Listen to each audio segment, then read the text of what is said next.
सा अचरज हुआ होगा मेरे और आपके पूर्वज को जब पहली दफ़ा उन्होंने देखा होगा कि उसके हाथ में भूरी और काली सी जो चीज़ है या फिर सफ़ेद सी उसे ज़मीन में रोप दें तो ऐसा पौधा उगता है जो हमें पोषण देता है।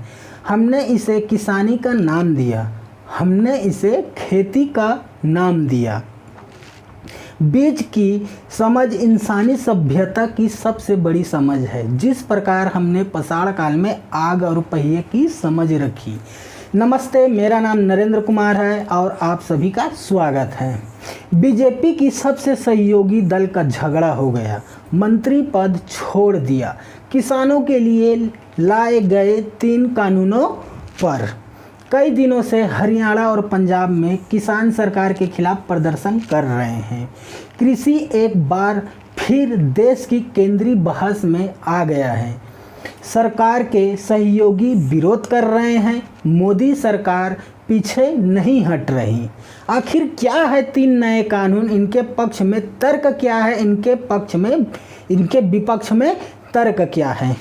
खेत खलिहानों को, घर को, चौपालों को छोड़कर जब अन्नदाता किसान जब राजधानी दिल्ली आता है तो सरकार से कोई नाराज़गी लेके आता है, किसी फैसले पर गुस्सा होकर आता है, प्रदर्शन करते हैं, किसानों पर लाठियां चलती हैं, वो मार भी खाते हैं और आगे सिर्फ सियासतें ही रह जाती हैं। किसानों के मुद्दे पीछे छूट जाते हैं। ज़रूरी है कि किसाने जिस मुद्दे पर प्रदर्शन करते हैं उनका चर्चा हो, और चर्चा इस बात की होनी चाहिए कि कहीं कोई राजनीतिक पार्टी या कोई दल कहीं राजनीतिक हथियार की तरह इस्तेमाल तो नहीं कर रहा है। अब चलते हैं बिल की तरफ। पहला बिल, आवश्यक वस्तु विधेयक। ये कानून सन 1955 में बनाया गया था। इसमें सरकार किसी सामान का कितना भंडारण कर सकते हैं, काला बाजारी रोकने के लिए इसे लाया गया था। और अब सरकार इसमें संशोधन कर सिर्फ युद्ध या आपदा के समय भंडार कर सकता है। दूसरा बिल, कृषि उत्पादन व्यापार और वाणिज्य विधेयक। इसे वन नेशन वन मार्केट के नाम से भी कह सकते हैं। इसके तहत सरकार ने कहा कि एपीएमसी, तो सबसे पहले एपीएमसी क्या है? एपीएमसी मतलब agriculture produce market community. Agriculture produce market community. APMC मंडी के बाहर भी आप अनाजों को बेच सकते हैं और कोई भी किसान से उपज खरीद सकता है। तीसरा हम बिल देखते हैं, मूल्य आश्वासन पर किसान समझौता और कृषि सेवा बिल। इसके तहत किसान खरीदार से कृषि के समय ही समझौता कर सकते हैं कि किस दाम में बेचेंगे। जब कृषि हो रही हो उसी समय ये समझौता कर सकता है कि कितने दाम में पहले इसे बेचा जाएगा। ठीक, तो सरकार ने जून में अध्यादेश के जरिए ये कानून लागू हुआ था। अध्यादेश पहले क्या है इसके बारे में देख लेते हैं। अध्यादेश हम उसे कहेंगे जब संसद नहीं चल रही हो, जब संसद नहीं चल रही हो और राष्ट्रपति किसी बिल को आदेश कर दे, लेकिन संसद चलने पर उस अध्यादेश को लोकसभा और राज्यसभा से पारित होना पड़ता है 6 हफ्तों के अंदर। अब नरेंद्र मोदी सरकार यही कर रहा है और इसी पे विरोध हो रहा है।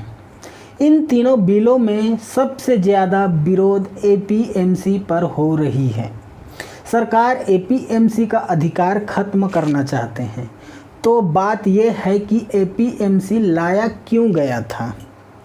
जब आया था एपीएमसी तो लाया क्यों गया था? अब क्या इसमें दिक्कतें आ रही है? आज़ादी के बाद 1950 के दशक में ज़्यादातर एपीएमसी एक्ट लागू किया गया था। उस वक्त किसान कर्ज में डूबे हुए थे, लाला साहूकार के चक्कर में फंसे रहते थे। किसान कर्ज नहीं चुका पाते थे तो उनकी उपज खेत से ही ले ली जाती थी। साहूकार की मनमानी पौने औने दाम मिलते, इसलिए राज्य सरकार ने एपीएमसी बिल लाया था। अब एपीएमसी में उपज कैसे बिकती है उसे भी हम पहले समझ लेते हैं। फसल की कटाई के बाद किसान अपने उपज को बेचने के लिए मंडियों में जाता है। वहाँ आढ़तियों की दुकानें होती हैं। आढ़तिया का मतलब होता है कोई कमीशन एजेंट, ठीक, या तो उसे हम बिचौली भी कर सकते हैं, बिचौली कर सकते हैं। ये किसान और व्यापारियों के बीच की कड़ी होती है, ठीक। वही उपज की बोली लगाई जाती है। जिस भाव की खरीदने की बात होती है उस कीमत में कुछ समय के लिए आढ़तियों को देते हैं और आढ़तियों किसान को देते हैं, ठीक। आढ़तियों को इसे 2.5% के लगभग कमीशन मिलता है। इसके बाद व्यापारियों ने अनाज को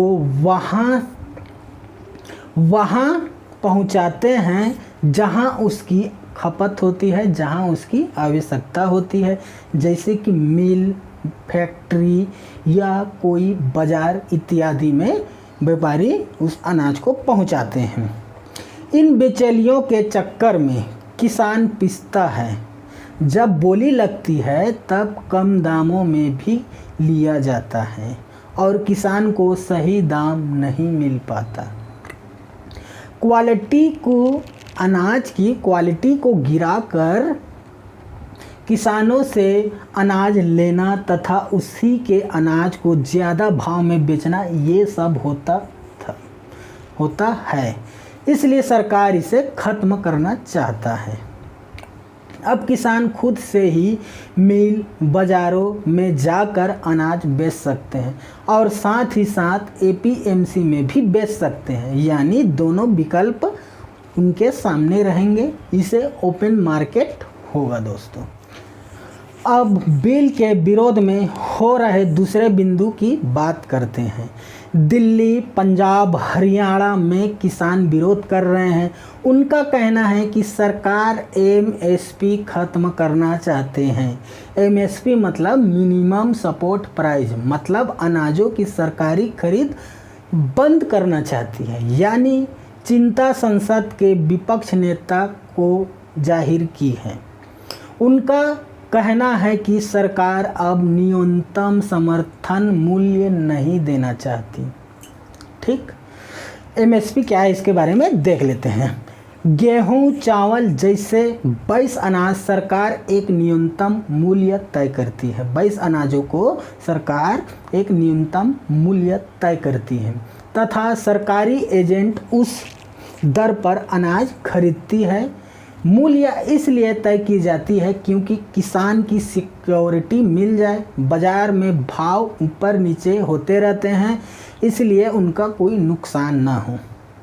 यूपीए सरकार हो या एनडीए सरकार हो, एमएसपी बढ़ाकर सरकारें अपनी पीठ थपथपाते हैं। देश में एमएसपी का फ़ायदा सिर्फ 6% है। देश में एमएसपी का फ़ायदा केवल 6% ले पा रहे हैं। अब बाकी किसाने एमएसपी का मतलब हो या ना हो उनसे कोई मतलब नहीं। मतलब 100 में 6 लोग ही एमएसपी का फ़ायदा उठा पा रहे हैं। अब एमएसपी में अनाज को खरीद कर सरकार क्या करती है? अनाज को खरीद कर सरकार एफसीआई के गोदामों में भंडारण के तौर पर रखते हैं। एफसीआई का मतलब होता है फूड कॉरपोरेशन ऑफ इंडिया। कुछ अनाज तो वहाँ पे सड़ जाते हैं और कुछ अनाज जो बचे रहते हैं उसे किसी योजना के तहत गरीबों में बांट दिया जाता है। अब विपक्ष दल का कहना है कि सरकार इससे बाहर निकलना चाहता है। ये कहने का आधार शांता कुमार कमेटी का है। क्या सरकार भी यही कहते हैं? इसका जवाब नरेंद्र मोदी ने खुद दी है। ये तीनों बिल लोकसभा में पास हो गए हैं। अब राज्यसभा में एक चुनौती भरा बिल के रूप में पेश किया जाएगा। अब देखते हैं कि सरकार इस बिल पर क्या तर्क लेकर आते हैं। अगर वीडियो अच्छा लगा हो तो लाइक, कमेंट्स और सब्सक्राइब करना ना भूलें दोस्तों। आज के लिए धन्यवाद।